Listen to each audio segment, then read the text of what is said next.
So we are beginning chapter 9, which is area. It deals a lot with geometry. Before we jump into the first lesson, I'm going to take a day to review some shapes. And you're going to roll your eyes and be like, really? We've been doing shapes since kindergarten. And yes, that's true. But there are some very, very specific things that you need to be aware of for the shapes that we're going to study. So we're going to take a day, review those, practice those, hopefully some less stressful, fun things to review that before we jump into the nitty gritty math stuff. So, in front of you, you see the quadrilateral family tree. If you think about the word quadrilateral in this fancy script, it starts with the prefix quad, which means four. So, if you have a quad that you ride, off road, that's got four wheels, that's a quad, means four. If you have a quadruplet in your family, that means it was four babies born at the same time. If you have quadruple bypass surgery, means there are probably four parts of your heart that they need to go address. Quad means four. So in this family tree, we're studying only things that have four sides. Triangles, of course, have three sides. Circles have no sides. You can't possibly have a shape with two sides because they can't connect. If it just has, we don't know how many sides, maybe it's 4 or 5 or 8 or 30 or whatever it is, we call it a polygon. Poly means many. Okay, so these are all polygons, but because they have four sides, we have more specific names, a quadrilateral. And then we get even more specific on that based on the types of sides, the relationships of the sides, and the angles. Okay, so this gray section up here simply has four sides. There's nothing special about them. They're all just kind of slapped together. This is a closed figure. All four sides do touch each other, which means that inside nothing can escape. Okay, so a plain quadrilateral is just four sides. Now, over here by itself, this purpley blue color is the trapezoid. The only requirement for a trapezoid is that it has one pair of parallel sides. Sometimes these are slanted in what looks like a mirror image. Sometimes one is straight up and down and the other one is slanted. We don't really care about that. As long as the top and the bottom, or if you were to spin it, the two sides across from each other are parallel. They will never touch. They will always be the same distance apart. Then you've got a trapezoid. I like to think of this as a triangle with its head cut off. All right, that is in a class by itself. Over here, these are all kind of related. They're kind of cousins or brothers and sisters, or I don't know. All right, so let's go to the most obvious one. We've got a rectangle. And you're going to tell me a rectangle has four sides. And yes, we all know that. But two pairs of parallel sides. So top and bottom here, those are parallel. They will never touch. They are also the same length. And we've got the sides that go up and down. They are parallel. They will never touch. And they are also the same length. So these two are the same, one pair, and these two are the same, another pair. It also has four right angles. Like you could stick a piece of paper, it's a perfect corner. There are four of those. So it's got two parallel sides, 90-degree angles. That's a rectangle. Off of that, more specific, is a square. It's very similar. It has two pairs of parallel sides, the top and the bottom, the left and the right. All four sides are the same length. I'm sorry, this popped up over top of it. All four sides are the same length. That's what distinguishes a square from a rectangle. All squares are rectangles, but you can have a rectangle that doesn't have equal sides, and then it's not a square. Okay? Two pairs of parallel sides. All sides are the same, all 90-degree angles. Let's jump around a little bit. Let's talk about a parallelogram. It has two pairs of parallel sides, but it doesn't talk about the angles. So the top and the bottom are the same length. They'll never meet. The side and side are the same length. They'll never meet. That's my two sets of parallel sides. But the angles are not right angles. It's kind of like a rectangle that got blown over in the wind, right? If you were to straighten this back up, you'd have a rectangle, but it got blown over, all right? Now, if you can be mature about this, if a parallelogram and a square had a baby, you'd get a rhombus. The plural is rhombi, R-H-O-M-B-I, sometimes I, depends who you are and how you spell it. A rhombus has all of these things. It's got four sides. All the sides are equal. We get that from the square. It has the slanted sides, And then, of course, you've got the parallel. So 2 sets of parallel sides, top and bottom, left and right. All 4 sides are equal, but it's slanted. Okay, so it gets its angles from the parallelogram and it gets its equalness from the square. All right, so that is our quadrilateral family tree. There is another quadrilateral. There's some debate in the mathematics community of where it fits in. We don't necessarily study it in 6th grade. We really don't really study it in middle school a whole lot. It's called a kite. It's not a diamond. Usually people misspeak and call a rhombus a diamond because if you turn it, a rhombus would have all equal sides. A kite does not. A kite would have 2 equal sides at the top, and then it would come down to a point where the bottom 2 would be equal. These opposite sides, let me go here. These opposite sides are equal. A kite is a weird combination. It doesn't really fit on this. So if you hear it, if you see it, yes, it's a quadrilateral. Yes, it has a special name. We don't talk about it in middle school. We stick with just these. Okay? All right, so you're going to have 2 parts to your assignment today. They're going to be separate check marks in the grade book.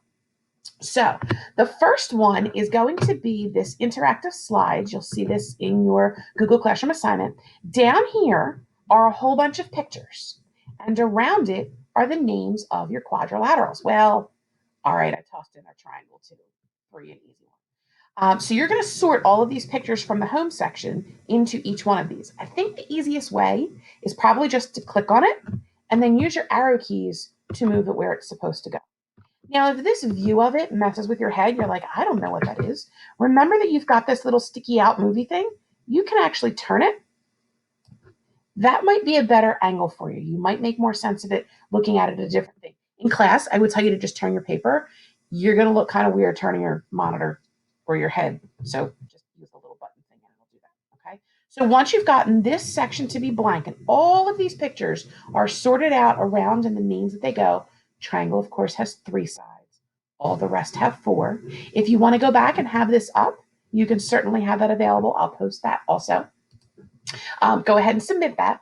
And then we're going to talk about Google Draw, which is fantastic for geometry. It's actually designed to do shapes and some graphics. It's a little more difficult to get to. You can get to it out of Google Drive, but if you're in this, before you submit it, come over here to File, go to New, and then come down to where it says Drawing. It's this red thing. That's probably going to be the easiest way for you to access this. So do the slides first before you submit it, open this, then go back and submit it. Okay. It looks like a Google Doc. It looks like just about anything you've ever done in Google, but this is designed for drawing. Okay, this is designed for graphics. So your project today is going to be to create a scene. I don't care if you make a stick figure. Well, I do. I don't care if you make a picture. I don't care if you make an animal, a person, a landscape, a robot, whatever you want to make. You must have one of each of these. Okay, a regular plane, boring, quadrilateral, a trapezoid, a rectangle, a square, a rhombus, a parallelogram. At least one of each of those labeled. If you want to put more on and only label the one, that's fine. But at least one of each of those 6 with a label saying what you intended it to be. Any size, any angle, any color, any orientation, whatever you want. I just want you to do those.